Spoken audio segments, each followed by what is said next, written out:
नमस्कार साथियों।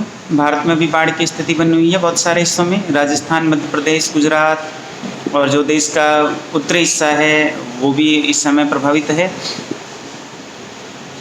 ये कर्क राशि जो जल तत्व राशि है, इसमें सूर्य और जो शुक्र की युति इन दिनों में बनी हुई थी, उसके कारण ऐसा हुआ। सूर्य को तो वर्षा का कारक भी माना जाता है।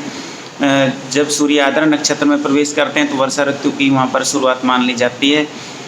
और अब सूर्य चूँकि 17 अगस्त है, आज सिंह राशि में प्रवेश कर रहे हैं। सिंह राशि एक अग्नि तत्व से संबंधित राशि है और वहाँ पर शुक्र की भी स्थिति सूर्य के साथ है। तो सूर्य और शुक्र की ये स्थिति जो सिंह राशि के अंदर है, ये भी अभी वर्षा को बढ़ाने में यहाँ पर कारगर है। इस तरह की वर्षा जो बहुत सुकून नहीं दे, उस वर्षा को बढ़ाने में यहाँ पर कारगर है।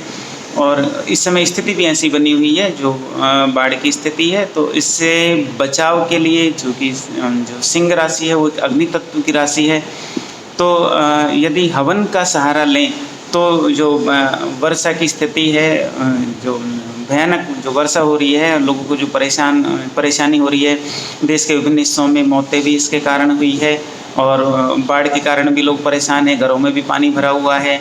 तो इस स्थिति में सुधार हवन के करने से हो सकता है। यहाँ पर चूँकि सिंह राशि अग्नि तत्व की राशि है, उसमें शुक्र की भी युति है। तो यहाँ पर यदि अग्नि में हवन सामग्री के साथ में गाय का घी, जौ, तिल और चीनी या मीठा, बतासा वगैरह कुछ भी, इन सामग्रियों के साथ में यदि हवन किया जाता है और काफ़ी मात्रा में किया जाता है, तो जो प्रेजेंट जो स्थिति है, जो विध्वंसकारी बाढ़ के रूप में सामने आ रही है, उसमें यहाँ पर सुधार संभव है और जो लोगों का कल्याण है वो हो सकता है। तो इस तरह के जो हवन है वो अधिक संख्या में करें ताकि जो स्थिति है उसमें सुधार हो। सभी को शुभकामनाएं।